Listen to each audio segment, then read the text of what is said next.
right, we are here in the To the Moon Creative Podcast Studio, where we are Infinity X, giving a stage and microphone to human excellence. Each and every single week, we are introducing artists, entertainers. This is the rebranded We Are Infinity X, and we just keep leveling up the base camp, Dave. You know, it's crazy. It's crazy. We've had some incredible guests on. But, you know, as that base camp levels up, you know, we are graced and could not be more honored to be joined by our guest this afternoon. Ladies and gentlemen, this is Ricardo Almeida. Ricardo is just an absolute mixed martial arts legend, right? Legend. You know, I mean, absolutely. You know, between, you know, Gracie Jiu-Jitsu and the Ultimate Fighting Championship in mixed martial arts, Ricardo, what you've been able to accomplish in your career and at such a young age, what you're doing is spectacular, and we could not be happier to have you here with us this afternoon. Ricardo, how you doing? I'm doing great, man. First of all, thank you so much for the kind words. Thank you for having me. And yeah, man, I've been able to have some cool experiences, and I think it was always about being in the right place at the right time, and having the right people just kind of push me up, you know, for sure. I'll tell you what, whoever was pushing you definitely pushed you in the right direction, my friend. And, you know, ladies and gentlemen, as always, I am joined by my partner, none other than the one and only Young Gray. Yeah, Young Gray, what's up, brother? How you doing today? Doing pretty good, man. I'm super excited about this. Ricardo means a lot, not only to the game, but also to me as well. And we'll dive a little bit more into that as we go on further. Yeah. But yeah, this is super exciting, man. Thank you again for hopping on this. I feel honored to have you on for sure. Thank you, guys. Yeah, and we and Dave, you've shared that story with me. I'm excited to go deeper into that. You know, and ladies and gentlemen, a replay will be available. We are infinityx.com and on YouTube. And you know, Ricardo, I always kick off our conversations by saying that, you know, you can't know where you're going unless you know where you're from. So I'd love to get a little bit of background, where you're from, how you came here to the United States to elevate to the level that you've gotten to today. So, man, long story short, I was born in New York. Brazilian parents. My parents were attending doing their master's degree at Manhattan College on, you know, a student scholarship. So I actually was born in Harlem. No way. No way. Yeah. All right. Not many people can say that, by the way. Yeah. So, but then as soon as they were done with their masters, they went back to Brazil. You know, they were here on a scholarship. They didn't have much available, and my dad just couldn't stand the cold. He grew up surfing and stuff. So we moved back to Rio. I grew up in Rio de Janeiro. Was fortunate enough to find jiu-jitsu pretty young. Got decent enough at it to win some big tournaments. And then when I was 20, Renzo Gracie, real legend of jiu-jitsu, gave me an opportunity to come live with him, be an instructor at his school. Wow. And I think that for sure changed my life. You know, that's what brought me at the time to New Jersey. I spent 25 years in Jersey, and I just recently moved to Sarasota, Florida. Wow. We opened the school out here a couple months ago. I've been here for a little over 6 months. That's fantastic. Nice. That's amazing. Crazy. And you're building out schools essentially all across the country, right? I mean, it's, you know, is that the end goal? Is that the vision? No, I think my main I've opened a bunch. Like I've helped, I've partnered with my brother and with some other people to open schools. But I have my main school in New Jersey that I was teaching at for 25 years. And now I have this location here just outside of Sarasota, Florida. And man, I can only be in one place at one time. Like I really enjoy building connections with the students, like deeper connections and knowing everyone that walks through the door, you know. And so, yeah. It's probably only these two, nothing more than this one for now, I don't think. Well, the journey of the entrepreneur will continue. So, you know, there's going to be plenty more opportunities that get presented to you. Now, when did you turn over across the ranks and move into professional fighting? Like, when did that happen for you? So, man, I was in Japan with Renzo's brother, Renzo's late brother, Ryan Gracie. And he asked me to go to Japan because he needed to be there to just acclimate, you know, to the time difference, get ready for a fight. And I was really big into jiu-jitsu. I always super competitive, you know. I came up in a very competitive environment. But I never really thought about MMA. I think MMA at the time, like it wasn't really on pay-per-view, like there was just this almost like I don't want to say dark stigma. I think fighting always has like this, off-branch aspect when compared to other sports, but very illegitimate. Like it was the big fights were in Japan. They weren't here in the United States. People here in the US, like if you told people like I'm a fighter, they thought that you were like a tough man contest fighter or something like that back in the day. But I was there with Ryan Hansel's brother, and a Brazilian guy got hurt to fight a Japanese guy, and they're like, "Man, who we're gonna fight?" Like it's like 3 days before the fight, and I was like, "I'll do it." Like, Wow. 3 days notice, right? one of those Holy things, like a 20-something-year-old that you never really experienced like defeat or hard times in your life yet, so you think that everything you feel like Superman, Yeah. Yeah, man, I had my very first fight at Pride FC, 20-something thousand people in the arena. And I remember walking down these steps and I'm looking up and I was like, man, what am I doing? Yeah. Holy crow. Yeah, man, that is- and no weight classes. I don't even know how much this Japanese guy weighed. 2 10-minute rounds and 2 10-minute rounds. 2 10-minute rounds, not 5-minute 10-minute rounds. rounds? Dude, can you imagine? No Soccer way. I'd Soccer be kicks done in on the the first floor, 30 knees on the seconds. ground, soccer kicks, like no elbows, but you could kick someone when they're on the ground. But just different times, and yeah, luckily that one went my way. I think it was beginner's luck. I'm probably. Who do you remember the name of the first guy you fought? Yeah, Akira Shoji. Yeah, well, Akira, Okay. So yeah, like, it's like kids. Like if you have like toddlers, like when your kids are coming up, like my son like rolled down the stairs one time, and I remember him just like tumbling down the stairs, and he just kind of landed on all fours, and he just kind of hit his mouth. His mouth was bleeding, and he got up and he cried a little bit. And 3 minutes later, he was playing with another toy. Yeah. If one of us falls down the stairs, but we never get up, like, Yeah. here to a wheelchair. So it's like, the universe protects the innocent in a way. That was me. When did you realize? So, like, obviously, we know you've excelled in jiu-jitsu. When did it like really click to you, like as a kid growing up, like, hey, this is something like I want to do essentially for the rest of my life, or do it as when I get older, or was it kind of just a discipline type of thing for you, for the discipline and whatever else it may provide? So, man, I think what jiu-jitsu did for me, right? Like I grew up in Rio de Janeiro, right? Like which, in the early 90s, as a young man, for sure there was a lot more fighting involved than nowadays. All the time you have to defend yourself.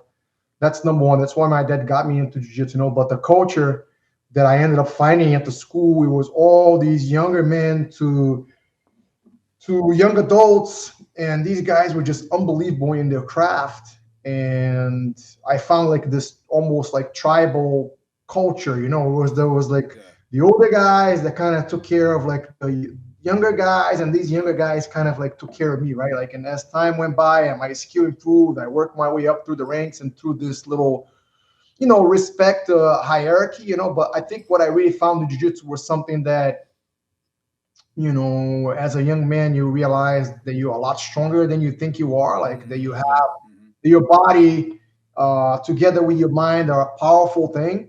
Maybe not necessarily a powerful thing to go beat someone up, but like, man, I want to set my goal to go do this competition, right? Like, and then like all your universe revolves around that. Like I would go running on the beach when I came home from school.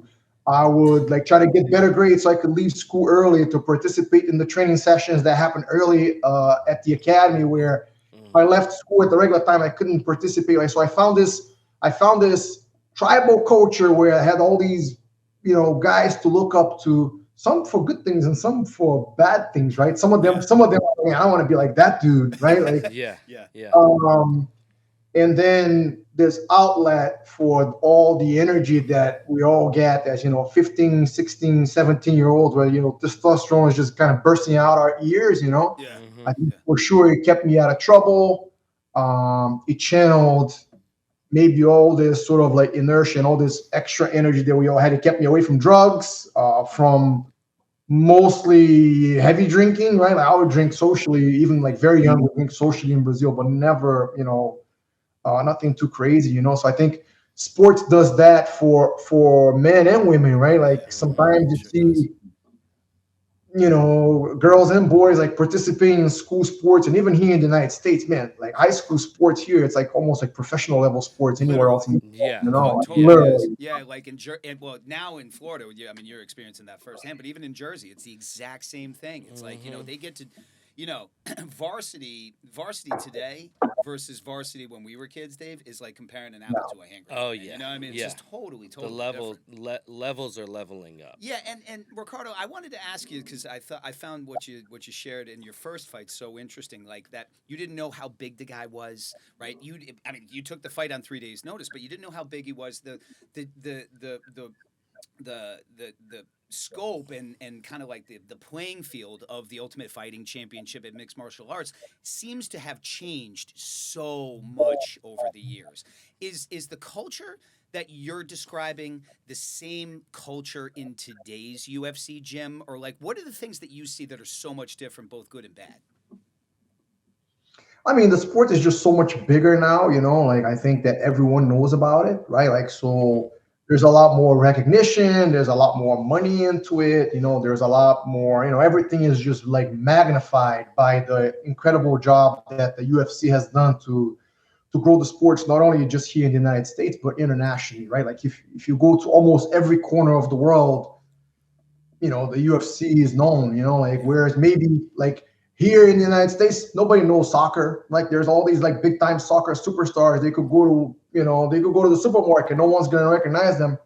You take Tom Brady, maybe not Tom Brady because he dated a Brazilian chick, but you take whoever just won this last Super Bowl, Yeah. you put this guy in Brazil, and nobody's gonna know who this guy is. Whether if you take a soccer player, he can't even go out on the street on his own. But the UFC, I feel, because it's fighting, man, like if you take Conor McGregor, Khabib, like one of these guys, like anywhere in the world, like they're not gonna be known necessarily as a Ronaldo or a Messi, but it's a real legitimate sport that's recognized worldwide that just seems to transcend frontiers, And I think that you start to see a lot more, real recognizable brands like sponsoring the sport. Like it's getting still have a lot of work to do, but it's more and more stuff happening. And I think that as far as now versus then, maybe just I think now it's a lot more, and now you have drug testing. Yeah. Yes.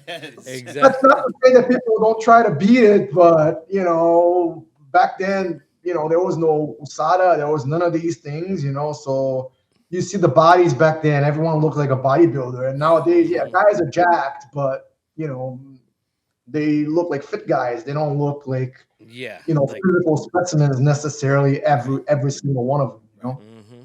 So I think that there's a lot more legitimate and legitimacy and seriousness in the sport that maybe there wasn't back then. It was more of a spectacle, more like really like an entertainment versus like a sport. It's so interesting. Did you watch the Jake Paul fight yesterday?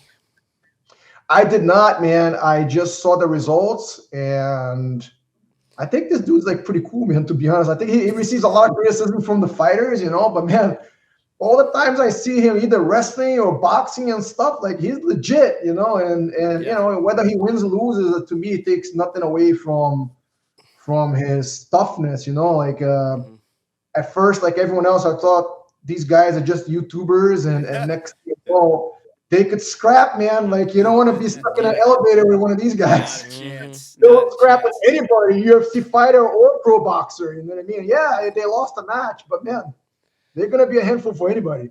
Going into who did you think was going to win? Man, to be honest, I don't know, because I'm not really like super into boxing. Yeah. You know what I mean? Like, so I don't know how good in boxing the guy was that he was fighting to be like, hey, man, I'm not sure. You know what I mean? Like, if he was fighting, I don't know, Adesanya in an MMA match, I'll be like, oh, this is kind of how I think it's going to go, right? Like, I'll have a much better idea of to compare. But man, I respect both those kids. Like they're tough. They're tough. Like they're no slouches for sure. Well, one of the things that I found really, really interesting, I don't know if you guys saw this or not, but after the third round, Logan was sitting, obviously ringside, and an interviewer went over and started asking him a couple of questions about how like he felt like the fight was going, and then right at the very end of it, he called out the entire Fury family. The Fury like, family. Yeah, he was like oh, the family are bitches, and it was controversial. But then Nate Diaz tweeted out, and I'm not going to repeat what he said, but Nate has no kind of taste for Jake Paul for Jake or Logan Paul. Supposedly they're supposed to fight twice. They are. They're yeah, scheduled to fight Oh, twice. that'll be amazing. Yeah. That'll be awesome. But like Nate is obviously somebody who's like a little bit more controversial, right? He doesn't pull any punches. He says whatever the heck he wants. But like now, like we're in a social media space where like anything gets taken either out of context or is going to get blown up.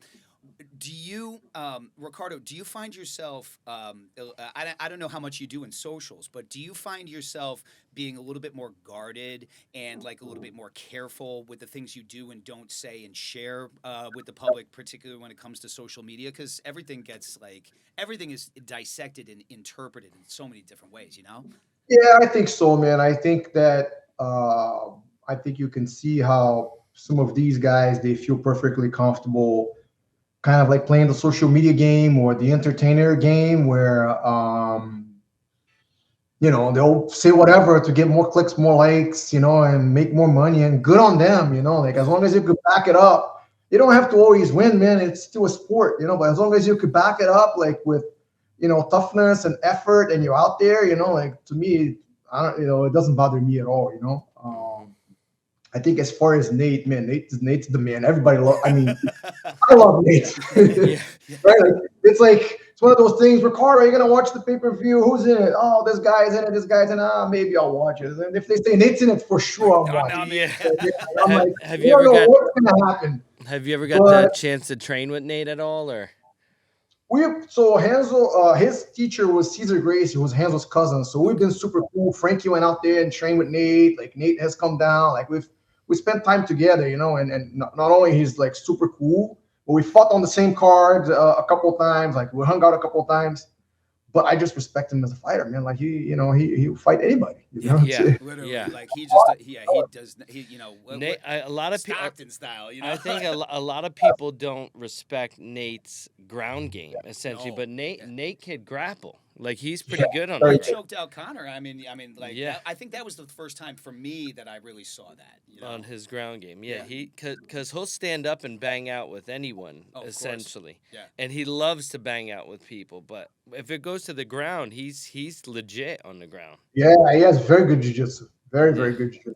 Him and Nick. Ricardo, when you made that turn to pro, right? You had that first fight. Like, what were some things like discipline-wise that you noticed that you had to institute? Like, what's a day in your world look like as a fighter, right? Like training. Like, I've always been so intrigued by the discipline that you guys have, and at professional athletes in general. But fighting's just different, man. You guys are on just a different level. What does that look like? So MMA, I guess if you had to compare it to any other sport to try to give it a little bit of perspective, it's like a triathlon, right? Like you have to stand up, you have ground fighting, and then you have wrestling, right? Where, wrestling is super important because it sort of dictates where the fight's going to take place. Yep. Mostly everyone comes from one of those three backgrounds, and it's very rare that someone is incredibly proficient at all of them from the get-go. I think that eventually everyone becomes pretty good, right? And then it's how you try to balance those three things, right? Like, because you could be a really good striker, you could have unbelievable jiu-jitsu, and you could have good wrestling but not great wrestling. And then you fight Khabib, and then he doesn't have the most prolific striking. His ground game is good, but it's more stifling. He's not gonna necessarily submit you unless you turn your back.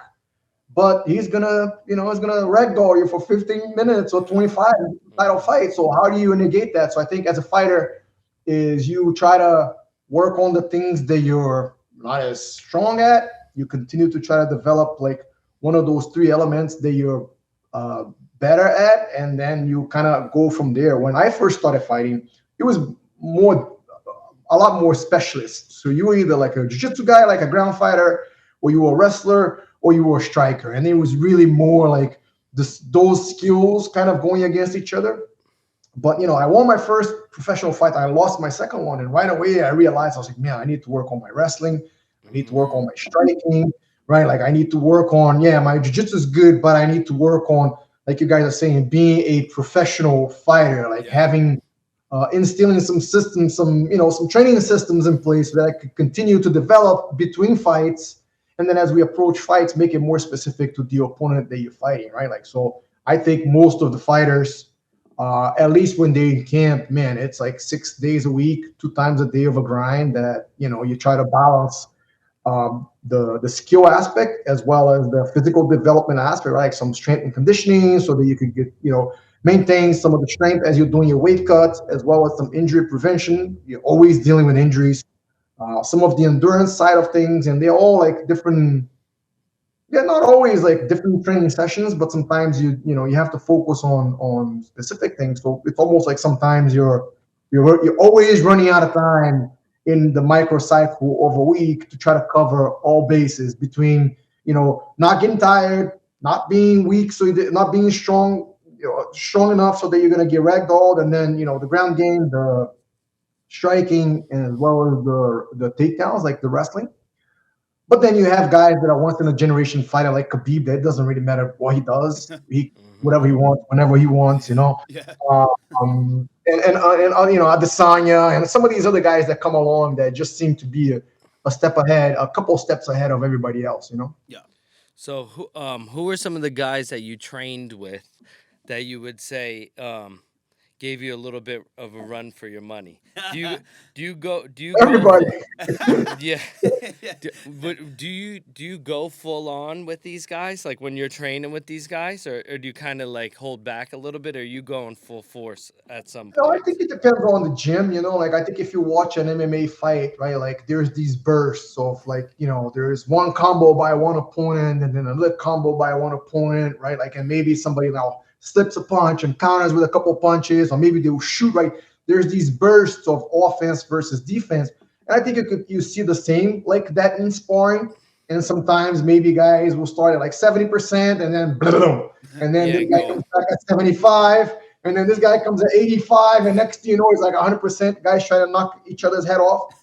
And I think that's where a lot of injuries happen in MMA. A lot of the injuries happen in training sessions where you're already tired, and a fresh guy comes in, and next thing you know, guys are trying to kill each other. And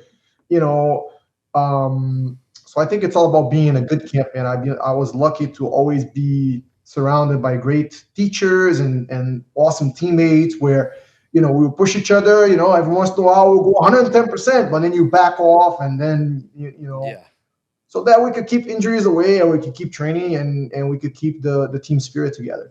You mentioned, and before you mentioned Frankie Edgar, right? I know that you and Frankie are very close and business partners, and you also did a lot of work. Correct me if I'm wrong, with Eddie Alvarez, and I don't know a whole heck of a lot about Eddie other than what I've seen on TV. But take us into Eddie a little bit. How did that connection happen?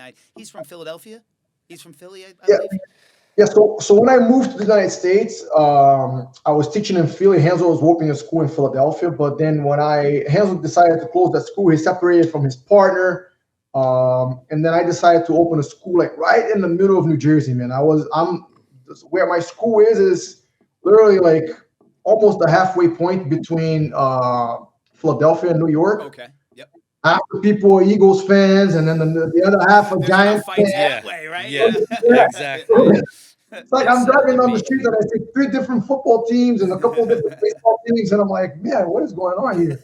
But Frankie came to me, and Frankie back in the day trained with Eddie, so it was pretty convenient for Frankie and Eddie to meet at my place. So when Frankie started coming, Eddie also started coming. I was still fighting, so sometimes I'd be sparring both of them, even though I'm a lot bigger, And then when I retired, that I focused more on coaching, Eddie had spent some time down here in Florida training with the guys at with Rashad and some of the guys. Yep. And then he decided to move back up because his family is up there. So he came to train with me and Coach Mark Henry. So when he won the title in the UFC, like we were in his corner, like we were working with him. It was actually a really awesome championship run, you know. That's amazing. That is cool. Actually, like now, like looking back on it, I think I remember that moment.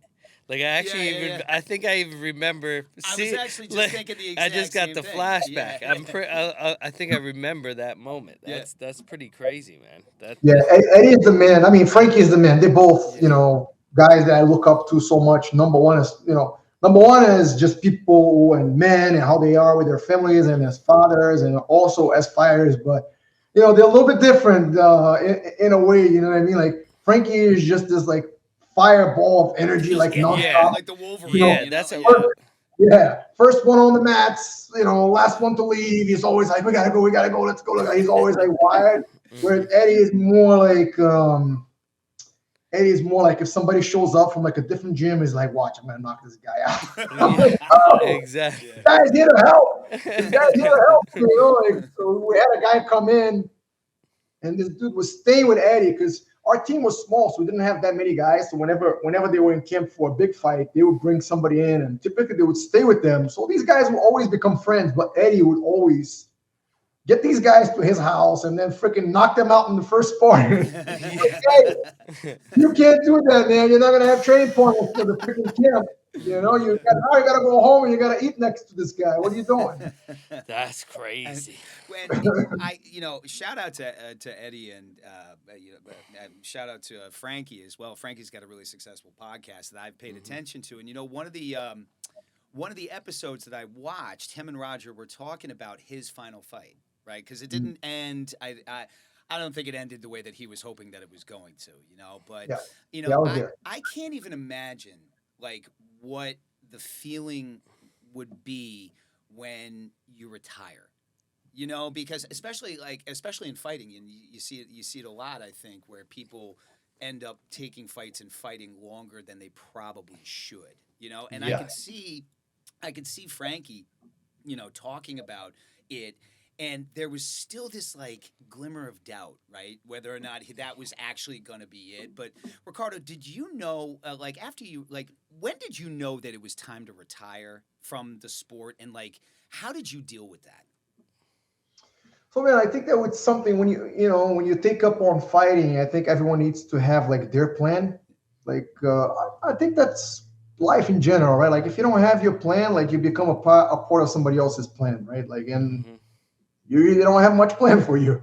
And in fighting is like that, like, especially if you achieve the success of somebody like Frankie, you know what I mean? Like, even if people think that it's time for you to walk away, like they would still try to chew you up and spit you out at the last second. You know what I mean? Like, but I think that with Frankie very specifically, it's like, man, he achieved so much. Like he's done so much in the Octagon that, even though I've had conversations with him, I never really like believed that he was done until he was like, okay, I'm done, right? Like I never felt like it was my place to tell him. And I would try to have conversations, like it's a touchy subject and not a comfortable conversation to have, especially with somebody like Frankie, But I just try to always be there for him as a friend and let him know that I loved him, whether he wanted to be a fighter or not, and that I didn't really care if he wanted to fight or not, and whatever he wanted to do, that I'll be by his side. And I think that, I mean, I don't know how other coaches have approached it, but that's kind of how my approach was with Frankie. But yeah, for me, in my head, I always had this, like the day that I kind of walk out there, I feel like I don't want to be there. That's the day that I'm done, because I created that trigger for myself. Because man, like when you're there for the wrong reasons, and especially nowadays, everyone is so good, man. Like all these guys are so good. That the day that you're in there, you don't want to be there, that's when you get hurt. That's when bad stuff happens, and things that really don't necessarily need to happen. So I had a fight. I lost a fight, and then I won another one. And then I had this fight in Jersey. I didn't fight very well. I ended up losing a split decision. And I just didn't feel like being there that day, and like I think after that is when I started to like really feel like I didn't want to fight anymore. I wanted to just teach and go do other stuff. Thank you so much for sharing that. And I think that, ladies and gentlemen, replay on weareinfinityx.com, We Are Infinity X YouTube, and for all you good folks out there that are listening, that are watching and supporting us here at We Are Infinity X, if you're a professional at something and it no longer is fun, right? Read the telltale signs, right? I mean, like it's probably a signal that either it's an internal job or there's something that you ought to be Something that's to, you know what I mean? I think we lighten the segment up right now. With a game called UFC Champion. Oh, all right, okay. And basically, Yep, all this is so it's gonna start with me, then it goes to Ricardo, then to you, Dave. Dave is not good at this, by the way. Oh, man. Just as a heads up. Just FYI. So it's super simple. All you have to do is name a UFC champion, and it starts with me. So let's say I say like George St. Pierre or whatever. Then you would say George St. Pierre and then another name, and then Dave has to say George St. Pierre, the other name, and then hey man, English is my second language. You guys are yeah. You can say it in Spanish, but I'll never be able to repeat it. Ricardo, you know what I mean? This may be a quick I'm segment. gonna be making a quick exit. For sure. All right, so I'm gonna start with George St. Pierre. Okay. All right. George St. Pierre, Matt Hughes. George St. Pierre, Matt Hughes, Conor McGregor. George St. Pierre, Matt Hughes, Conor McGregor. Oh my God, Jesus, Adesanya. Okay. Oh. Okay. George St. Pierre, Matt Hughes, Conor McGregor, Adesanya, Anderson Silva. Oh, the spider. Just real quick, are you close with Anderson? Do you know him? I've talked to him, like we were fighting at the same time. I actually came one fight away from fighting him, but no, we were never like super close, just, friendly. Got it. All right, so I probably shouldn't have done that because now I'm totally forget. Who was the first one? Wait, is it, George? Okay. Oh, I got it. So George St. Pierre. Matt Hughes, Conor McGregor. Who the hell? Adesanya. Anderson Silva. And Brock Lesnar. Oh, it was Brock Lesnar? Yeah, he was. He was a heavyweight champ. Yeah. George St. Pierre. Damn it, who's number 2 now? George St. Pierre. Matt Hughes. Yeah. Adesanya. No, I lost. He's out. I'm done already. It was me, and it I wasn't even you. you. Over here, man. Yeah, he was making fun of me. Greg was making fun of me, Ricardo. And Oh my God! I even paused mid-segment. Yeah. Okay. I was just thinking of my next one. It's hard to go when you're thinking of the next one. Oh man. Which is tough.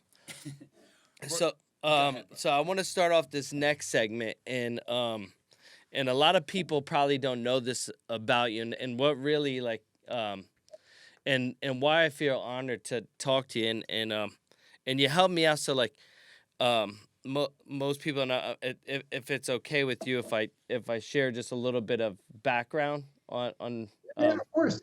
Yeah. So my son, his name's Dallas. He has autism, right? Mm-hmm. And how I met Ricardo, ironically, was he helped me and my wife talk through the challenges of autism and having a kid with autism, because he has a son that has autism as well. Wow. So first off, I want to say thank you for that, and probably most people don't know, he's probably one of the most humble guys you'll ever meet in your whole entire life. And the fact that he opened up to me and was able to talk about that really meant more than life to me. So first off, I want to say thank you for that. Now, again, and I'm sorry, I'm getting a little, but it's a sore subject, and honestly, ever since we've had that conversation, things have just become more easier and easier and easier. So explain to me a little bit about that, going through that, when you first had your kid, you were still fighting actively, right? in like for UFC doing everything. You were active going through it. What was it harder doing that? Yes, when I first had my son, I was fighting in Japan, and then I stopped fighting for a couple of years, and then in 2008, when I signed with the UFC again to come back to fighting, I fought on a Super Bowl weekend. Was like my first fight back, and actually Brock Lesnar and I think Frank Mir, like their first fight, it might have been. Okay. Yeah. Lesnar's first fight, man. It was a huge card, Oh man. my God. Yeah. I remember And that. it was right around the time when my son was diagnosed. My son was 5 years old.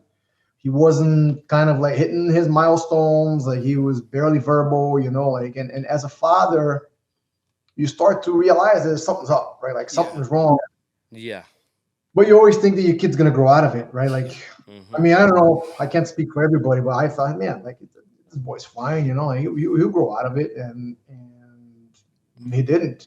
And we finally had a close friend of our family help us go get him diagnosed. And we were lucky that we were in a part of New Jersey where the school district was awesome. They gave my son a ton of support right from the beginning. And right away with an early intervention plan and getting him on a schedule and giving us some tips, and then some research that we did on our own, things that we thought would be beneficial to him. Like we had him go gluten-free from a very early age. I think that helped him tremendously. Yeah, man. Like I said before, right place at the right time. Even with all that happened with my son, like wherever he went to school, they gave him a ton of support and a ton of opportunities, and it was really truly great for him, And now he's in university. He's on the track team. He still struggles a lot. Like his first semester was really, really hard. He had one class that the teacher, I guess, wasn't really aware that he had all these learning challenges and things, and she was pretty hard on him. And he takes himself very seriously, and then it started to affect his running. And man, he would tell me that he would go to his dorm and cry every day, pretty much for like a few weeks on end, and it affected his times in the races, But towards the end of the season, he was able to just kind of get in a better mental state. The school actually helped him a lot. They got him like a sports psychologist that was talking him through some of the things that was going in his mind. I talked to him as much as I could from far away, and towards the end of the season he started turning things around, but it was pretty hard for him. Dave, first of all, I love it. Thank you for being so vulnerable on that, man. I mean, I know, and my son also, my son Tyson. Shout out to Dallas and Tyson, bro. Right, and your son. What is your son's name, Ricardo? Henzo. Henzo. Oh, Yeah. I love it. So Tyson, Henzo, and Dallas. Boy, I'll tell you what, that's a football team right there. Yeah. But my son also has been, he's had an IEP, and, COVID was hard because, and you know this too, COVID with the masks, they weren't, the development of linguistics and everything like that was stunted so much just because they couldn't see, the mouth talking, mouth moving, and everything like that, And I was just like so identifying with what you were sharing because I remember those same feelings. Like, no, he's just gonna grow out of it. He's just this is just his natural, the path that he's on, and he'll be fine. But then you get to the point where you identify. No, you know what? This is gonna require some additional help, and it's very it's emotional. It really is. And Ricardo, are you? Do you do anything with the? But by the way, actually, I was going to ask about the autism community, but I don't even want to go there yet because I found something really, really interesting. So you took him gluten free. Why was that? Like, what did that do? Is there any like research or anything like that with gluten free diet and autism or something like that, or was it just more nutritional? Like, what was the idea there? So at the time, I read a book that recommended to try, right? And at the time, I was willing to try anything. My son was nonverbal, and I had read other stuff about how people that are gluten sensitive, how it affects the guts, right? Like in the gut brain barrier. So we decided to take him gluten free, and to be honest, once he felt how good he was doing without the gluten, like that he was able to focus better, that he would have less need for like sensory sort of like issues, and like he would really, he on his own, he won't think, like to this day, like he'll read the labels of things that he's gonna eat, every once in a while he'll, like, I don't know, he'll have like something like maybe like a breaded chicken or something like that, but for the most part you have to like convince him to have, just because how good he feels when he doesn't have it. And I think like a lot of things for the kids in the spectrum, some people see difference and some people don't, and we just try to like, and like with everything, and they just try to generalize it, but I think that for sure, one thing that I would recommend for parents with kids in the spectrum, if they haven't tried maybe going without gluten, that's definitely something to worth a try, to see if it helps with a little bit better socialization, eye contact, and things of that nature. Because a lot of the doctors and a lot of the people that we speak to about autism and these things, they're not necessarily open to try to consider nutrition and some of these more holistic approaches to healing, other than either take a pill or get a diagnosed, go here, go there, go do this. So at the time it really helped, so he just stayed with it. So that's kind of how we went that route. Amazing. Did you share with him the song? Yeah, I sent you over the song. And again, Ricardo was super humble. So when I did this, it was something that I didn't like. I was like, hey, like I'm doing a song, like sent it over to him. The what I thought about, and if it's okay with you, I would like to release that song, but donate the proceeds to a charity for autism. That would be awesome, man. That would be amazing. Yeah. Wow. I mean, I feel like outside of myself, having somebody write anything about me, even like an article, let alone a song. But man, if that's how you expressed, how you feel about the conversation that we had about your son and how we shared that moment as fathers, and I know that your wife was on the phone call too. Then I'll take it. It's not, for sure. Yeah. You're a man. Yeah, I will tell you this though, like the jiu-jitsu community has a lot, but when it comes to music, there's really not that go-to song, essentially. So like, and I've talked to my brother-in-law about this. Like everyone that I know that's in the community, there was the Gracie song or whatever that was done. I think like maybe 10 years ago or whatever. Oh, yeah. Okay. But it didn't have like the right kind of traction, essentially, or wasn't. This may be the hardest jiu-jitsu song ever. I will say. Period. Yeah, I know that the guys from Two, I think, train. I think I've seen the guys from Two do jiu-jitsu. Okay. And up in New York, we had the guys from, what was the name? Holly, he's so much fun. Biohazard. It's like very heavy rock. He's one of the guys too in New York. But I don't think he ever made any song that was specifically about jiu-jitsu. Well, hold, can you give us a couple bars of it, D? Right this second. Yeah. Put him in the chokehold. Put him in a razor. That's what I call the RicardoAlmeida. 1-2 chokehold. 1-2 Faber. 1 for the sky and 1 for you haters. I'm telling you, ladies and gentlemen, you heard it here first. RicardoAlmeida. Ricardo, we're just so blessed to have somebody of your character and somebody as accomplished as you to join us on this stage. And I think everybody who's been watching and paying attention to your career would love to know is like, what are you up to now? What do you see in the future? What's coming down the pipeline for RicardoAlmeida? Like have you moved into entrepreneurial ventures, business ventures? What are some things that you're doing now? So, man, I'm just focused on like my 2 schools, right? Like the school that we've had in Florida, it's been there for 25 years. That's kind of like my original baby, right? And then but I have so many black belts there. I have so many people there that like it requires really like less of my attention. The project that I'm working really hands-on right now is the school down here in Florida in Lakewood Ranch. It's a really nice area just outside of Sarasota, and I'm teaching the majority of the classes, just going from like old school from when I first started. So it's been a ton of fun. And outside of that, my wife runs a leggings brand company. Oh, okay. She sells leggings online, so I help her out with that a lot. From dealing with manufacturers through with the Facebook advertising side of things. Yeah. On the entrepreneurial side, it's teaching jiu-jitsu at a new location and selling leggings online. That's amazing. Nice. Yeah. And what's the name of the brand, just so I know? Oh, not only pants. Not only pants. Okay. All right. That's cool. That's pretty Yeah, cool. we just came from a photo shoot downtown here in Sarasota. We have an awesome local photographer that's super artistic, and every month we do like a photo shoot to come up with content for like online as well as the website and stuff like that. That's incredible. That's awesome.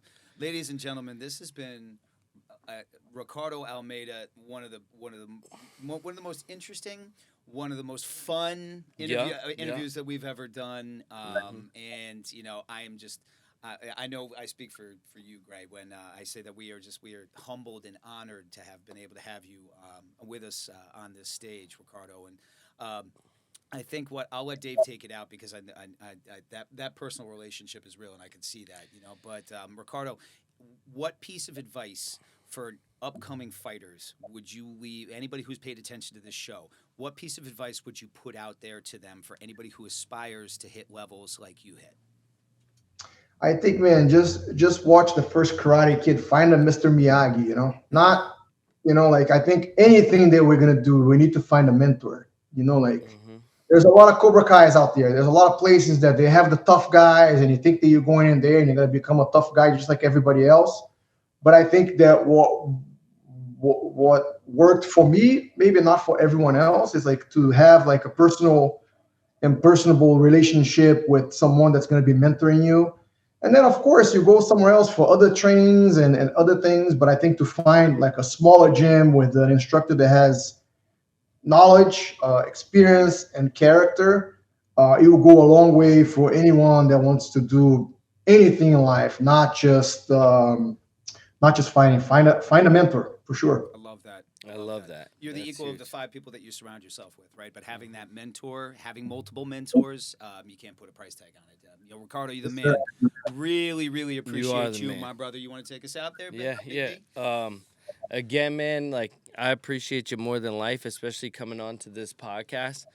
Yeah, the one thing I can say, and that what people, if they don't know you as a person, and now they got to know a little bit more about you, not just in a jiu-jitsu perspective or anything, because I feel bad for the guy that's rolling with you in a jiu-jitsu perspective, but to know you as a person. Because a lot of these people that we did talk about today, like they want to be seen. They're trying to fight people. They're throwing stuff out there. Like they're getting into all these controversial like situations because that's what people want to see. But what I admire the most about you is you don't put yourself into these controversial things. You are who you are. You're a great person. You're a great father. You're great at your craft, and that's what I respect the most, because the people that don't say it, that just do it, the doers, are the people that you want to surround yourself with. Amen. Yeah, and you're a doer. You're a doer. You don't have to really say it. You just go out and do it, and that's what I love about you, man. So we appreciate you so much, brother. We appreciate you so much, Ricardo. Ladies and gentlemen, this has been Ricardo Almeida. I am Dave Harter. This is Young Gray.